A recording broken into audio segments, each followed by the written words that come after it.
Do you think there's anything your parents could have done differently that would have helped you and prevented suicidal thoughts and maybe a suicide attempt?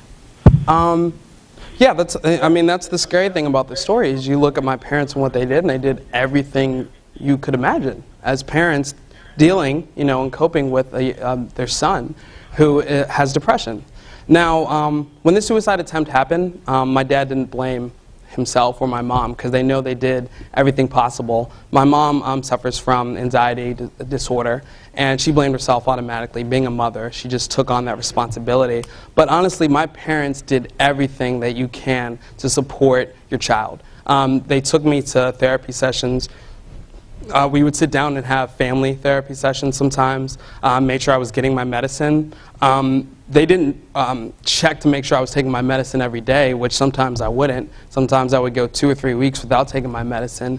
But as far as parents, they did everything possible to help me and to get me through my depression, and had no idea it would go to a suicide attempt. But again, the one thing that you heard me mention over and over again was that I kept those thoughts and emotions internal. I didn't talk about them, and there's nothing they can do to just pry that out of me. So yeah, they did everything that they could. It really was on me to just talk more openly about it with them. Hi. So first I just wanted to thank you for coming and talking to us, but I was actually just wondering, how is it possible to set up an Active Minds chapter here? How would you go about doing that? Yes, absolutely. I'm sorry I didn't mention that in the ending. But yes, please, if you were inspired today to get involved in any mental health of any form, please visit activeminds.org. And there's a email. I think my one boss, Newport, I think it's her email. But you can email someone that's a part of the staff at Active Minds, and you can go through the process of putting a branch at your school. It's not a tough thing at all. It's not a really difficult thing to start, but it's great whenever branches get started, especially at schools I speak at. That's so cool. So please, if you really do feel inspired and motivated to do it, I would really encourage it. And Active Mind, when people from Active Minds branches, when they hold events, it's really cool because you really realize how many people in schools, especially colleges, are affected by these type of things. So please, please, please get involved if you want to. Yes? Do I still take medication now? Yes, I switched medications 3 times now. Different side effects with them. Didn't feel it was the right agents combined, maybe not the right dosage. The problem before was that I had a therapist, very nice lady. She was there to hear you talk, very comforting. And then there's my psychiatrist. She was so mean. Like, she was really scary mean. And I honestly think my therapist was scared of my psychiatrist, so there just wasn't good communication between them. So before, I was taking the wrong medicine, it wasn't the right dosage, and it was like the struggle to combine them both to have communication. So now I have a psychiatrist who is my therapist, and he's also deals with my medicine as well. So I do take medicine, and I take it on I'm consistent about it. Where before, it was like I'd feel good for a couple weeks after taking an antidepressant, and then I just stop, which is honestly a mistake a lot of young adults make. And so I take it consistently today. And the one thing that I note about my medicine is that I don't depend on one pill to make me happy.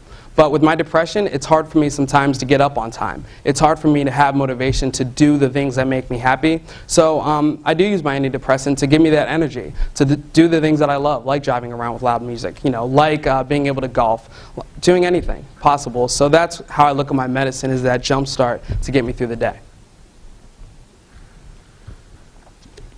Yes? Yeah, how long was the recovery, and do I still play sports? All right, so the recovery, let's see, the suicide attempt was 2007, September. I started using a wheelchair in the beginning of 2008. I was able to get myself into a wheelchair. From that point, I moved on to a walker for about 3 months. And then August of 2008, that's when I started using crutches, and the awkward questions came along. So that's when I started using crutches. And then at the beginning, actually in the middle of 2009, I started using 2 canes to walk because it just felt more natural, and it gave my legs a lot more of a workout to strengthen them. And then what happened was that I was going to take my friend to her prom. And this girl actually literally asked me when she was a freshman in high school. She came up to me and she said, "Oh, will you take me to my junior prom?" I was like, this is kind of a long way, but I said yes. And she texted me randomly and was like, will you still go to prom with me? It's like, wow, yeah, that's nice. All right, so my thought process was that I'm not going to prom with 2 canes, because she has to hold on to my arm. Like, that's the gentleman thing to do. And so I started using 1 cane, which again, the tough thing was that I wasn't straight. I'm still not completely straight, because from the injury, all my injuries have healed. The fibula, the tibia, they all healed. The femur grew back. It had a rod in there, but it grew back. The struggle was that from the injuries, my left knee, my calf, and my left hip flexor, they were extremely tight. So I was kind of in this balled up crunch position, and till this day, it's all about getting straight. It's about stretching out those muscles. So that's when I started using the cane. And then last November, my girlfriend wanted to go Black Friday shopping, and I forgot the cane in my house, and I started walking around independently.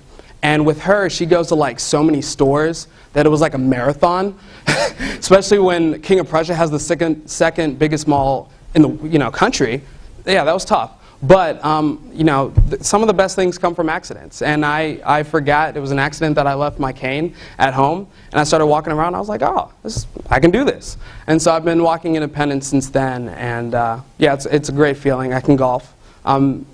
Basically at the same rate that I was before, able to play in that same range, and I'm able to shoot around the basketball, able to get around the basketball court. Baseball was a huge thing too, can still do that. And the biggest thing, honestly, is bowling. I love bowling. I'm so competitive. So that's a big thing too that I love to do. So all sports are good. Body is still recovering as far as the muscles go, but everything is healed. And the only thing I need to do is get a permanent filling. So if someone wants to hook me up with that after this, that'd be cool. But yeah, everything else is healed. Yes. Do I see myself going back to school as a therapist and psychiatrist? That's a great question. What happened, my interest is communications, and the reason for that was because my junior year, like I said, I was a class clown, but I felt really comfortable talking in front of people, and I never had like classes of like public speaking, but I just felt comfortable talking in front of people, making jokes. I loved kind of being on the camera, just joking around. And my junior year, my English teacher was mad at me because I didn't join the musical. I didn't go out for the musical because I thought, I'd rather play sports. And so what she did, she made me be a broadcaster for our high school sports. And we have like our own, it's called the Viking Channel. We have our own station and everything. And so I started broadcasting football games after the golf season. And then that turned into my junior year. I broadcasted the basketball games and continued that. And so that's why I got into communications. I love interviewing people, being on camera. I just always love that. So that was my main intention going into college. But yeah, I can easily see myself becoming like a school counselor, school therapist. That would be really fun, because I want to be like the cool counselor in high school or something, So yeah, that's definitely a possibility. Do you have advice for people who have friends who are suffering from depression and suicide? Kind of specifically to people who have actually declared it or trying to get help? Yeah, so what advice can I give people who have friends or someone close to them that is going through just, what was it? Just any? Okay, so depression, suicide, those emotions. Well, I get up here and I start talking and I give this, presentation like it's easy. What I went through was easy. It's not like you're going to go into your friend's room and be like, hey, I just want to let you know I'm worried about you. I think we should go see help, maybe take some medicine. And then they're like, oh, you read my mind. Shh, let's go. It doesn't really work that way. But what you can do is sometimes changing words in conversations can make them feel more comfortable. So for instance, in our society, we say, how are you doing? Even if you don't know the person, like when I leave hotels or something, just like, hey, how are you doing? If they say anything other than good, I'm thrown off. Like literally my walking motion is thrown off. So I'm like, hey, how you doing? They're like, bad, actually. I'm like, I really didn't care. So with me, what I use is, how are you feeling? If someone says to me, how am I feeling about such and such, or just how am I feeling, period, I go into a completely different dialogue than how am I doing. Because I'll say good or okay if anyone says, how am I doing? But when I say, how are you feeling to someone, they completely open up. And it's not like that for everyone, but in my experience, when I do say things like that, it helps them a lot. Another thing is that changing up words, for instance. People are scared of the words of like psychiatrist, psychologist, anything, therapist even. What I've heard and what I've seen with young adults is that they feel more comfortable when it's called a counselor, when they're going to counseling instead of like a therapy session. Because sometimes people get scared when they hear about these mental health issues, these mental health disorders, and going to seek help. So making sure that sometimes you can use different words to make them feel more comfortable, not making them feel like you're overprotective, but just checking in with them, making sure how are they feeling, and kind of getting them towards that helping position is really great. And I know that sometimes that's what friends are scared to do, is say, well, do you want to go get help? Because it can be an awkward conversation. But honestly, I'd rather have an awkward conversation with someone knowing that they're going to get help rather than not have the conversation at all. And also, the last thing I'm going to say, I have like bullet points all over. Last thing I'm going to say is that being able to relate. If they're saying, I'm having a tough time with this, being able to admit to them, yeah, I had a tough time doing this, I had a bad day because of this. The reason why that young man was able to text me and tell me that he's been through a lot and almost wanted to take his own life was because I told my story. And that's what can often change the conversation, as well as being able to relate with that person. So hopefully that helps. Yeah. Oh, well, he even said it. Yes. How do you interact with your sister today, and how does she help you deal with depression? How do I interact with my sister today? I get to see my sister probably about once or twice a month. She lives in Greenwich Village in New York. Her husband is a professor at NYU, and she works at PR for Time Warner. My sister sets the bar so high, it's ridiculous. Like, I know the stuff I do is cool, but goodness gracious. Anyways, so my sister and I, we get to talk every once in a while. Like, I talked to her today before I even came up here, see how everything was going. But my sister and I remain close. Even if I don't see my sister for like a couple months, as soon as I see her, we're right back to being best friends again.